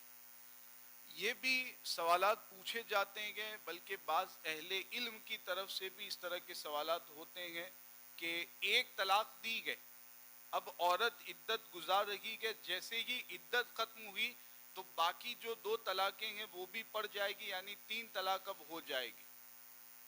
یہ اس کی بنیاد بھی وہی سوچ گئے کہ 3 طلاق جب تک نہیں ہوئی تب تک عورت نکاح سے نکلی ہی نہیں. وہی سوچ اس کی بنیاد بھی گئے. حالانکہ یہ بالکل غلط گئے. شوہر نے 1 طلاق دی گئے, عدت گزر گئی تو وہیں 1 طلاق رہے گی, باقی 2 طلاقیں یہاں پر واقع نہیں ہوں گی. ماشاءاللہ سبحان اللہ. حضرت کچھ لوگوں کی ذہنیت یہ ہوتی ہے کہ عورت اگر عدت میں بیٹھی ہے تو وہ آسمان نہیں دیکھ سکتی, یا وہ عورت عدت میں بیٹھی ہے تو صرف اسے ایک ہی کونے کے اندر بیٹھنا ضروری ہوگا. تو کیا اس کے حوالے سے یہ ضروری ہے شرعی اعتبار سے؟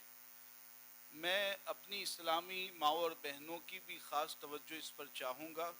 سوال کو تو آپ نے سمجھا ہوگا, اور ہمارے یہاں پر جو رواج گئے وہ بالکل آپ کی نظروں کے سامنے آ گیا ہوگا کہ جب عدت میں عورت بیٹھی گئے تو اس طرح کی باتیں بتائی جاتی ہیں اس عورت کو کہ تمہیں آسمان نہیں دیکھنا گئے, آسمان کی طرف نظر نہیں کرنی گئے.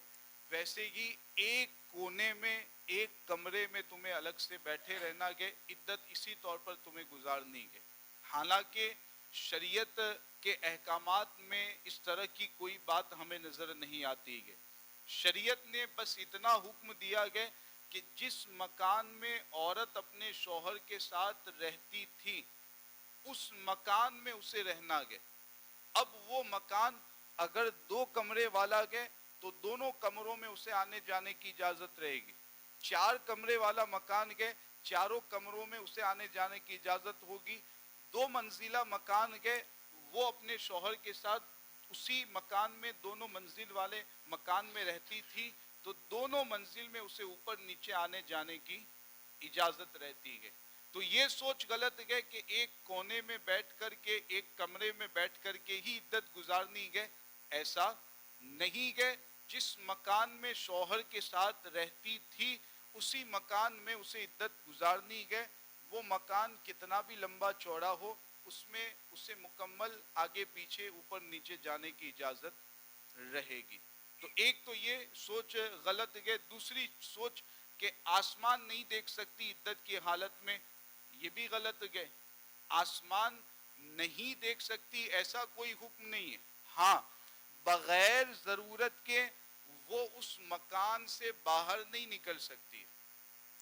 بغیر ضرورت کے جس مکان میں عدت گزار رہی ہے اس مکان سے باہر نہیں نکل سکتی. اگر ضرورت ہے, ہاسپٹل علاج کے لیے جانا گیا اس کے بغیر چارہ کار نہیں, کسی دستخط کے لیے کسی کچہری میں جانا گیا اس کے بغیر چارہ کار نہیں.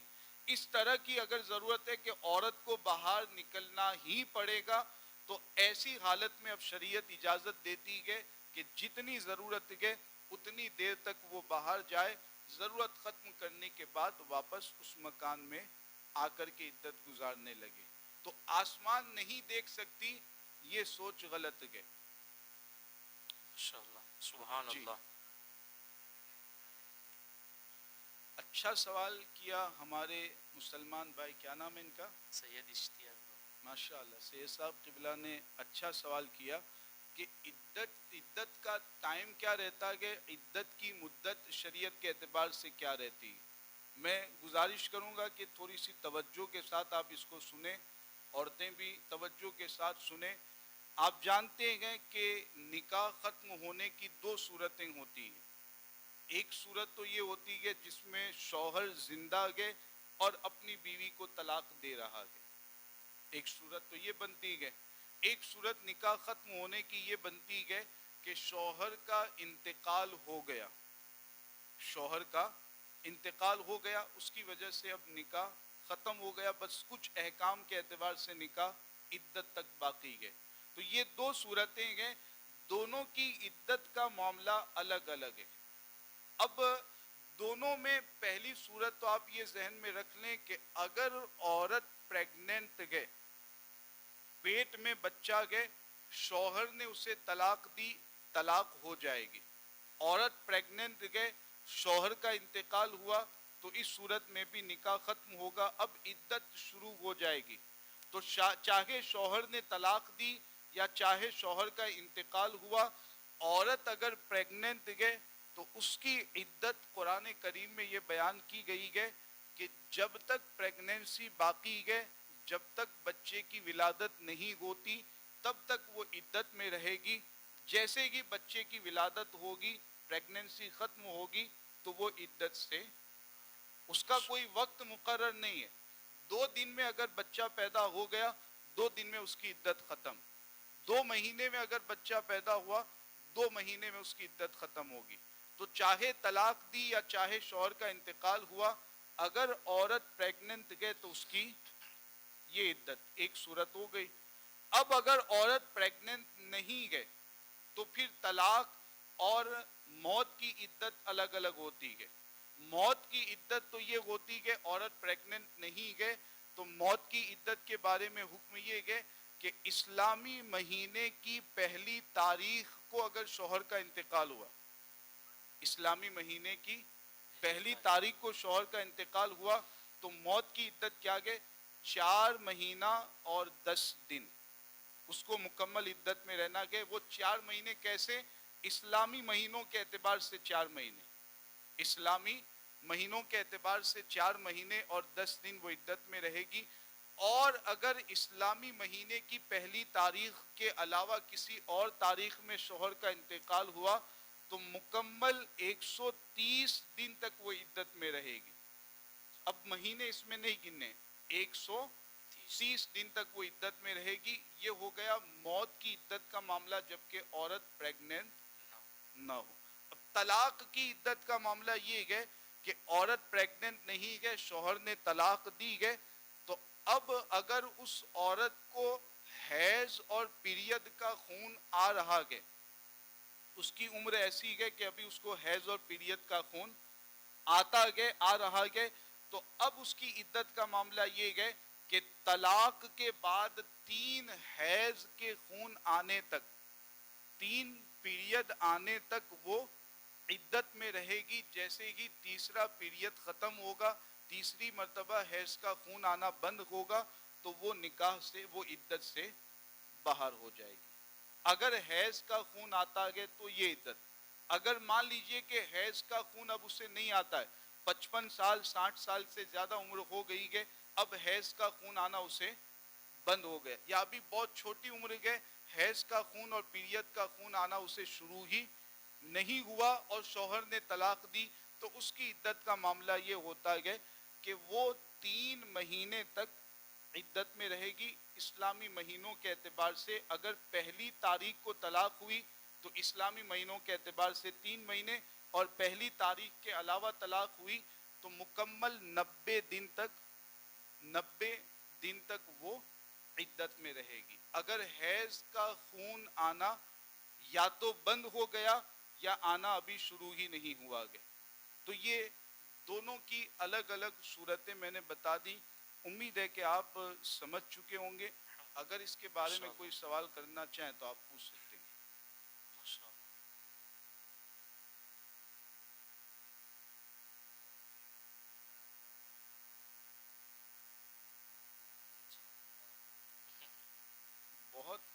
بہت اچھا سوال حافظ صاحب آپ نے کر لیا. ماشاءاللہ. وہ کہتے ہیں نا چیب بر وقت رسی. بہت بہترین سوال, بہت اچھا. حافظ صاحب کو آپ داد ضرور دیجیے گا, ماشاءاللہ, کیونکہ عورتیں بھی موجود گئے, مرد حضرات بھی موجود گئے, اور یہ خیال ہمارے یہاں پایا جاتا ہے. حیض کا بیان چل رہا تھا اور حافظ صاحب ماشاءاللہ نیاز فاتحہ تک پہنچ گئے. تو اس کو آپ سمجھیے گا کہ حیض اور نفاس, نفاس کا مطلب جو بچہ پیدا ہونے کے بعد عورت کو خون آتا ہے, نفاس کا خون, اور حیض کا خون یہ پیریڈ کا خون جو ہر مہینہ عورت کو آتا ہے. تو ان دونوں خون کے آنے کے جو دن ہوتے ہیں, تو ان دنوں میں ہمارے یہاں پر یہ خیال عورتوں میں بھی مردوں میں بھی پایا جاتا ہے کہ ان دنوں میں عورت نیاز کا کھانا نہیں بنا سکتی ہے, فاتحہ کا کھانا نہیں بنا سکتی ہے, بلکہ بعض جگہوں پر تو یہ خیال ہے کہ وہ نیاز بھی نہیں کھا سکتی. یہ سوالات بھی ہوئے گے, حقیقت پر مبنی یہ بات ہے کہ نیاز بھی نہیں کھا سکتی, اس طرح کی سوچ پائی جاتی ہے. بالکل یہ سوچ غلط ہے, شریعت کے بالکل خلاف ہے. حضور علیہ الصلوۃ والسلام کے ارشاد کے صریح طور پر یہ خلاف ہے. حضور نے ام المومنین حضرت عائشہ سے فرمایا گیا کہ تمہارے ہاتھ میں تمہارا حیض نہیں ہے، بے شک ان حیضتی کی لیست فی یدک، بے شک کہ تمہارا جو حیض ہے وہ تمہارے ہاتھ میں نہیں ہے. مطلب حیض کی بنیاد پر باطنی طور پر تم پر ناپاکی طاری ہوئی کہ جسے بعد میں غسل کر کے تم پاک کرو گی، لیکن تمہارے بدن پر ایسی کوئی ناپاکی نہیں آئی کہ جس چیز کو تم ٹچ کرو، جس چیز کو چھو تو وہ چیز ناپاک ہو جائے، یا نیاز کا کھانا تم نہ بنا سکو، یا فاتحہ کا کھانا نہ بنا سکو. یہ سب سوچ غلط ہے. تو نیاز کا کھانا بھی عورت بنا سکتی ہے، گھر کے کام کاج بھی ان دنوں میں کر سکتی ہے، اور اس کے ساتھ ساتھ فاتحہ وغیرہ کا کھانا بھی بنا سکتی ہے. بس یہ ہے کہ ان دنوں میں شوہر کے ساتھ ہم بستری کی اجازت نہیں ہوتی. انشاءاللہ. اب حضرات میں سے اگر کوئی سوال کرنا چاہے تو کر لیں.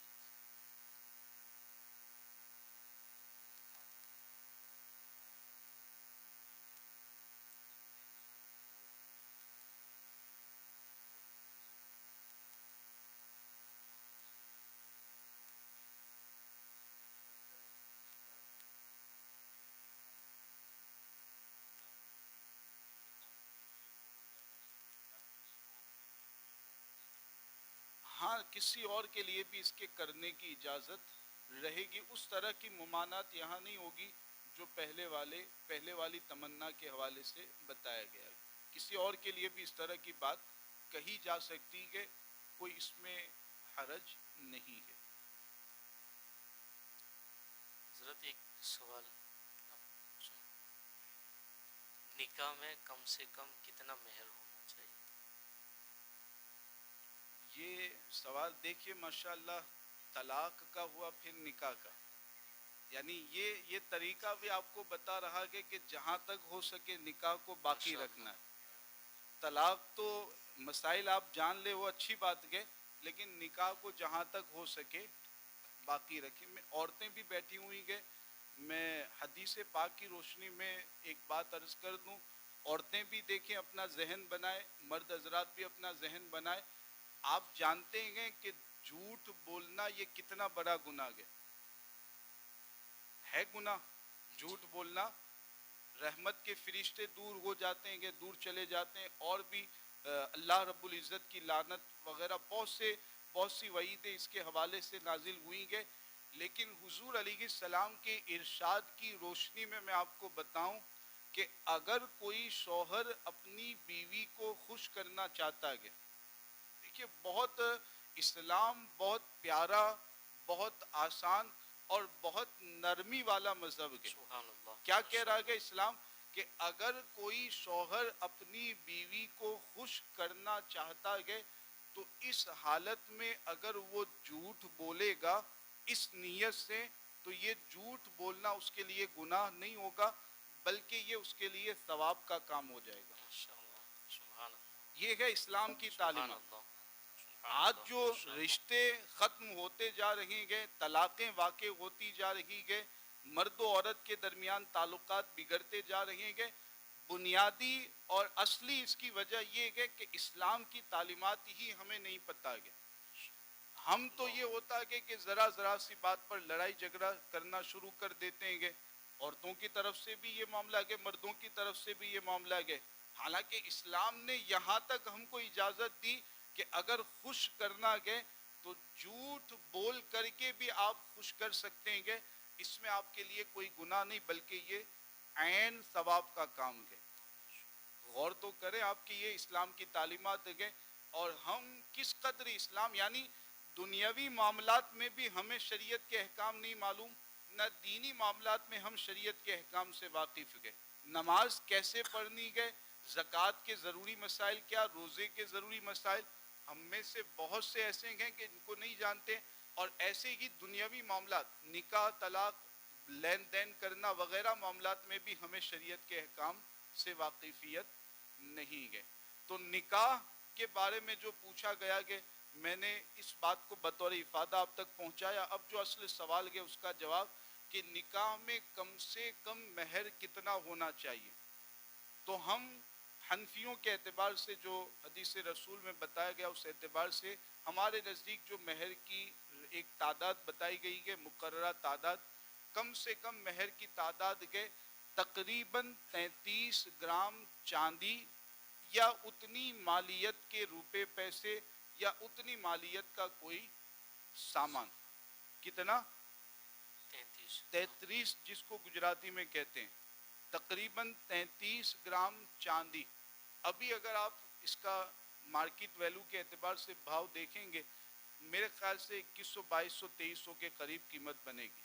تو اتنا کم سے کم یہ مہر کی مقدار ہے، اس سے کم رکھنے کی اجازت نہیں ہے.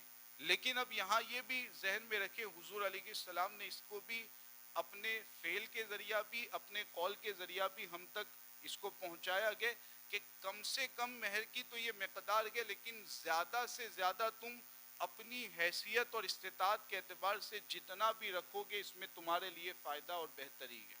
تو جتنا زیادہ ہو سکے مہر رکھا جائے، اس سے نکاح میں بھی بڑی برکتیں حاصل ہوا کرتی ہے اور نکاح کے بعد اس مہر کی برکت کی وجہ سے آپس میں محبت زیادہ پیدا ہویا کرتی ہے.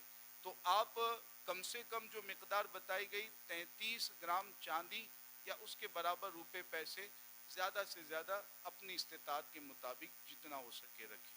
ماشاءاللہ، سبحان اللہ.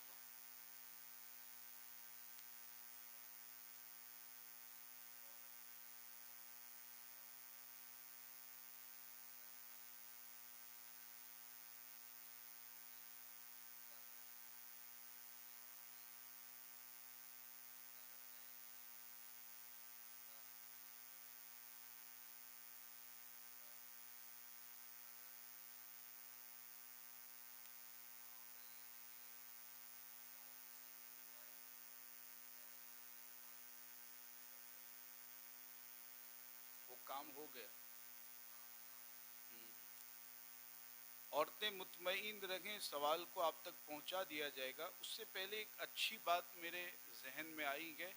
ابھی جو میں نے بتایا نا کہ یہ نکاح کا مسئلہ پوچھا گیا طلاق کے مسائل کے بعد، تو اب اس سے میں نے ایک نیک شگونی اور نیک فالی لیتے ہوئے کہا کہ یہ معاملہ بھی یہ بتا رہا ہے کہ نکاح کو جہاں تک ہو سکے باقی رکھنا چاہیے، برقرار رکھنا چاہیے. تو اس کے بارے میں آپ کو بتا دوں، ایک تو آپ نے سنا بد شگونی اور بد فالی. گجراتی میں اس کو آپ کے یہاں مطلب آپ کے یہاں جو گجراتی رائج ہے اس میں کیا کہیں گے؟ کیا؟ اپسگن. ہاں، یہ آپ کے یہاں جو رائج کے گجراتی میں بھی یہ بولتے ہیں. تو یہ ہوتا ہے بد شگونی اور بد فالی اس کو کہا جاتا ہے. اس کے اپوزٹ ہوتا ہے نیک شگونی اور نیک فالی. تو میں آپ کو یہ بتا دوں کہ اسلام نے بد شگونی اور بد فالی اور اپشگن لینے سے تو منع کیا گیا، لیکن نیک شگونی اور نیک فالی لینا یہ اسلام نے باضابطہ اس کی تعلیم بھی دی ہے اور حضور علیہ الصلوۃ والسلام نے بھی اس کی تعلیم دی. تو آپ اس کی یہ ذہنیت اپنی بنائیں، ہمیشہ اچھا گمان رکھیں، پازیٹیو سوچ رکھیں. جیسے ایک مثال میں آپ کو بتاؤں، مولانا ظہیر صاحب قبلہ آپ کے گھر پر آئے، تو اب آپ اس سے نیک شگونی لیں کہ حضرت آج ہمارے گھر پر آئیں گے تو اب انشاءاللہ تعالی جو تکلیفیں اور مصیبتیں ہمارے گھر میں گئے ان کے آنے کی برکت سے اللہ تعالیٰ ان تکلیفوں کو دور کرے گا. سبحان اللہ. یہ ہے نیک شگونی، یہ ہے نیک فالی. تو اس کی اجازت ہے، بد شگونی بد فالی اور افسگن کی اجازت نہیں ہے. یہ ہو گئی. اب سوال جو کیا گیا کہ کسی بہن نے یہ منت مانی کہ میری لڑکی کو اگر بچہ ہوگا تو میں 2 لاکھ رکعت نمازیں پڑھوں گی. اگر یہ منت مانی اس نے، اب اس میں حالت اس کی یہ ہے کہ وہ ابھی اس کنڈیشن میں نہیں ہے کہ اتنی زیادہ نمازیں پڑھ سکے، مجبور کے معذور کے وہ کھڑی نہیں رہ سکتی یا اس طرح کا کوئی معاملہ ہے، بیمار زیادہ ہے. تو اس کے بارے میں سب سے پہلے تو جس کا یہ معاملہ ہے اگر حقیقت سے تعلق رکھتا ہے تو آپ پوچھ لیجئے گا کہ یہ جو اس نے منت مانی ہے وہ زبان سے منت مانی گا یا دل ہی دل میں اس نے ارادہ کیا ہے. ماشاءاللہ. سبحان اگر اللہ. عام طور پر سبحان اللہ. ہمارے یہاں ہوتا ہے کہ دل ہی دل میں ارادہ کرتے ہیں، جی عورتیں بھی مرد بھی ارادہ کرتے ہیں کہ اب تو کاروبار میں جو نفع ملے گا 5% نفع میں اللہ کی راہ میں دے دوں گا، یہ دل ہی دل میں ارادہ کیا گیا. تو دل ہی دل میں اگر اس بہن نے بھی یہ ارادہ کیا گیا تو کوئی غرض نہیں کہ ابھی وہ نہیں پڑھ سکتی ہے، تو اس پر وہ پڑھنا شریعت کے اعتبار سے ضروری بھی نہیں ہے. جب اللہ تعالیٰ طاقت دیں تو جتنی ہو سکے وہ نوافل کے ذریعہ، فرائض کے ذریعہ اللہ کی عبادت کریں. لیکن یہ جو 2 رکعت نفل نماز، 2 رکعت ہے، 2 لاکھ رکعت نماز پڑھنے کی اس نے منت مانی، صرف دل میں اس نے ارادہ کیا، زبان سے کچھ نہیں کہا، تو اس کو پورا کرنا شریعت کے اعتبار سے اس پر ضروری. اور اگر اس نے زبان سے کہا تھا، زبان سے اس نے یہ منت مانی تھی، تو اب اس صورت میں جب وہ کام ہو گیا، بچی کے یہاں بچے کی ولادت ہو گئی، تو اب اس منت کو پورا کرنا اس کے لیے ضروری ہوگا. ابھی اگر اس کی حالت یہ ہے کہ وہ کھڑے ہو کر کے نہیں پڑھ سکتے، بیٹھی ہے، بیماری کی وجہ سے وہ کھڑی نہیں ہو پاتی یا زیادہ دیر تک نہیں کھڑی ہو پاتی، تو اسی حالت میں بیٹھے بیٹھے وہ نمازیں پڑھے گی، تو وہ منت والی نمازیں اس کی ادا ہوتی جائیں گی. بیٹھے بیٹھے پڑھ سکتی ہے، اشارے سے پڑھے گی. اگر وہ کھڑی نہیں ہو پاتی، زمین پر سجدہ نہیں کر پاتی ہے، تو ایسے مان لیجئے کرسی پر بیٹھی ہے، اشارے ہی سے نماز پڑھے، رکوع کے لیے تھوڑا سا جھکے، سجدے کے لیے اس سے زیادہ جھکے، اس طرح 2 رکعت کر کے وہ جتنی ہو سکے نمازیں پڑھیں، یہاں تک کہ وہ 2 لاکھ رکعت اس کی مکمل ہو جائے. وہ پڑھنی پڑے گی اسے. ہاں وہ کوشش کرتی جا رہی ہے، پڑھتی جا رہی ہے، اور خدا نہ خواستہ کہیں ایسا ہوا کہ اس کا انتقال ہوا اور وہ 2 رکعت 2 لاکھ رکعت مکمل نہیں پڑھ پائی. وہ چونکہ کوشش کر رہی تھی پڑھنے کی، تو اس بنیاد پر جو نمازیں اس کی رہ گئی ہے اس پر گناہ نہیں. اگر کوشش نہیں کر رہی تھی تو پھر گناہ ہوگا.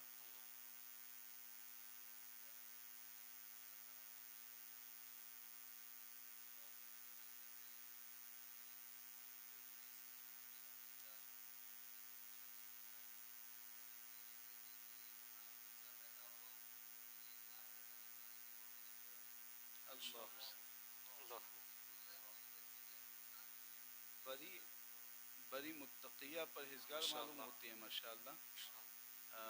اچھی سوچ ہے، لیکن میں نے ایک یہ سوچ جو ہے کہ اب اس میں عوام کی یہ بھی سوچ ہوگی کہ کھڑے ہو کر کے ہی پڑھنی، جی تو اس کی طرف میں نے توجہ دلا دی کہ بیٹھ کر کے اشارے سے بھی آپ پڑھ سکتے. دوسری چیز میں یہ بھی معاملہ واضح کر دوں، وہ تو ماشاءاللہ جو متقیہ ہماری ماں ہے، اسلامی ماں جو بھی ہیں، انہوں نے پہلے 1 لاکھ رکعت کی منت مانی، اب 2 لاکھ رکعت کی منت مانی. تو یہ ٹھیک ہے، اچھی چیز ہے، بہتر ہے، آپ کے اندر طاقت ہے تو ایسا کریں. لیکن میں عوام کے اعتبار سے، عام لوگوں کے اعتبار سے یہ گزارش کروں گا کہ اتنی لمبی چوڑی آپ منت نہ مانیں کہ جس کو پورا کرنے میں پھر آپ کو تکلیف اور پریشانی ہو. منت میں 2 رکعت بھی ہو سکتی ہے، 200 رکعت بھی ہو سکتی ہے. اچھی نیت اگر آپ کی ہے تو 2 رکعت کی برکت سے بھی اللہ تعالیٰ آپ کی منت کو پوری فرما دے گا. اور نیت میں اگر اخلاص نہیں ہے، کچھ فطور ہے، تو آپ 2 لاکھ یا 200 رکعت کی بھی منت مان لیں، آپ کا وہ کام پورا. تو اچھی نیت رکھتے ہوئے آپ مختصر اتنی منت مانیں، اتنی عبادت کی منت مانیں کہ جس کو آپ بآسانی کر سکیں، تاکہ کہیں پھر ایسا نہ ہو کہ نہیں کر پائیں، پھر آپ کو بار بار آپ اس طرح خدشے میں، تکلیف میں مبتلا ہوں کہ میری نمازیں تو باقی ہیں، میں کیا کروں گی. تو اس طرح کا معاملہ تاکہ نہ پیش آئے. اور کوئی سوال کسی مسلمان جناب کی طرف سے؟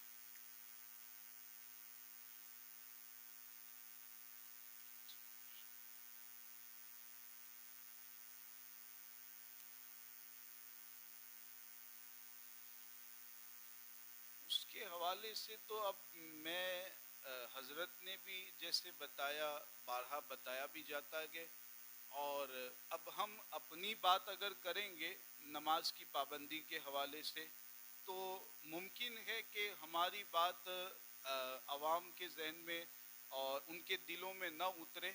میں نصیحت کے طور پر صرف حضور خواجہ خواجگاہ سلطان الہند عطائے رسول خواجہ غریب نواز رحمت اللہ تعالی علیہ کا ایک ارشاد پیش کر دیتا ہوں، چونکہ اپنی بات کرنے میں وہ ایک اندیشہ آ گیا، لیکن اللہ کے مقبول بندے کی بات کریں گے تو امید ہے کہ وہ بات بھی مقبول ہوگی اور دلوں میں اترے گی۔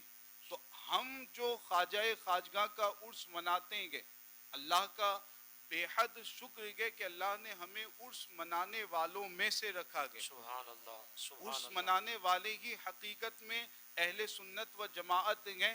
اللہ کا بے حد شکر ہے کہ اللہ نے ہمیں ان لوگوں میں رکھا گیا جو عرس بھی مناتے ہیں، فاتحہ بھی دیتے ہیں، حضور علیہ السلام کی بارگاہ میں ادب اور احترام کے ساتھ حاضری بھی دیتے ہیں۔ لیکن میں یہ ایک آخری بات عرض کرنا چاہوں گا کہ جس خواجہ کا اور جس غریب نواز کا ہم عرس مناتے ہیں، کیا آپ یہ بتائیں کہ ہم ان کے نام کی ہر سال نیاز کریں، ان کے نام کی ہر سال محفل سجائیں، ان کے نام کے نعرے لگائیں، ان کے نام کے پوسٹر اپنے گھروں پر، اپنے مکانات پر لگائیں، دکانوں پر لگائیں، لیکن ہم وہ کام کریں جس کو خواجہ غریب نواز ناپسند کرتے تھے، ہم وہ کام کریں تو یہ نعرہ لگانا، نیاز کھانا کھلانا، فاتحہ کرنا، ذکر کرنا، کیا یہ عمل حضور خواجہ غریب نواز رحمت اللہ تعالی علیہ کو خوش کرے گا؟ ہم تو وہ کام کر رہے ہیں جس سے آپ ناراض ہوتے ہیں۔ آپ نے نماز کے بارے میں کیا فرمایا گیا؟ دلیل العارفین جس کا حوالہ حضرت نے دیا گیا، میں اس کتاب کی اہمیت کو پہلے آپ کے سامنے واضح کروں۔ حضور خواجہ غریب نواز رحمت اللہ تعالی علیہ کے سب سے پہلے خلیفہ خواجہ قطب الدین بختیار کاکی رحمت اللہ تعالی علیہ، انہوں نے 12 الگ الگ مجلسوں اور الگ الگ محفلوں میں خواجہ غریب نواز کے جو ارشادات تھے، آپ کے جو فرمودات تھے، ان کو سنا، اور ان کو سننے کے بعد آپ کے پہلے خلیفہ خواجہ قطب الدین بختیار کاکی نے وہ تمام باتیں لکھی اور اسی کا نام رکھا دلیل العارفین۔ تو یہ باضابطہ خواجہ غریب نواز کے فرمودات اور ارشادات کے انہی میں سے ایک بات میں آپ تک پہنچاؤں نماز کے حوالے سے۔ خواجہ غریب نواز رحمت اللہ تعالی علیہ نے فرمایا کہ بغیر نماز کی پابندی کے، آپ ذرا آج کے حالات پر بھی غور کرتے ہوئے، جو کچھ ہیں اس طرح کے، بغیر نماز کی پابندی کے کوئی بھی بندہ اللہ تعالیٰ کی بارگاہ میں مقبول نہیں ہو سکتا۔ کتنی بڑی بات گئی! اللہ کی بارگاہ میں اگر بندہ مقبول نہ ہو تو پھر اس کی زندگی کا کیا مطلب، اس کی زندگی کا کیا مقصد، اس کی زندگی کے اعمال کا کیا مطلب، جب بندہ اللہ کی بارگاہ میں مقبول نہ ہو۔ خواجہ غریب نواز کیا فرماتے ہیں کہ نماز کی پابندی کے بغیر کوئی اللہ کی بارگاہ میں مقبول ہی نہیں ہو سکتا ہے۔ تو سب سے پہلا جو ذریعہ ہے اللہ کی بارگاہ میں مقبول ہونے کا، وہ نماز کی پابندی ہے۔ میں بہت عاجزانہ طور پر گزارش کروں گا مردوں سے، خواتین سے، اپنے گھر کے ماحول کو آپ سدھاریں، خود بھی نمازوں کی پابندی کریں، گھر کی عورتوں کو بھی نماز پڑھنے کی تاکید کریں، بچوں کو بھی نماز پڑھنے کے حوالے سے ان کا ذہن بنائیں۔ نماز کی پابندی کریں گے تبھی جا کر کے دارین کی کامیابی اور فلاح حاصل ہو پائے گی، ورنہ بغیر نماز کی کامیابی کے، ہمیں بغیر نماز کی پابندی کے کامیابی حاصل کرنا بہت مشکل ہے۔ اس لیے یہی ایک پیغام اخیر میں کہ نماز کی پابندی کریں۔ ابھی جتنی تعداد میں آپ یہاں تشریف لائیں گے، خاص طور سے اس علاقے کے جو گئے، وہ 5 وقتہ نماز میں اس مسجد میں آنے کی کوشش کریں۔ اگر کسی دوسری جگہ رہتے ہیں یا دکان پر کام کرتے ہیں تو وہاں کی جو قریب کی سنی مسجد ہے، وہاں پر آپ باجماعت نماز ادا کریں، پابندی سے نماز پڑھیں، گھر کے ماحول کو سدھاریں، تلاوت قرآن کو اپنی عادت بنائیں، امام صاحب عالم صاحب کے ذریعہ صحیح طریقے سے قرآن کی تلاوت کو سیکھیں، اچھے انداز میں قرآن پڑھنا یہ اپنی عادت بنائیں، صدقات و خیرات کریں، مسلمانوں کی مدد کریں، تکلیف اور مصیبت سے لوگوں کو دور کرنے کی کوشش کریں۔ یہ آج کی اس نشست کا اہم پیغام ہے۔ اللہ تعالی ہم سب کو عمل کی توفیق عطا فرمائے۔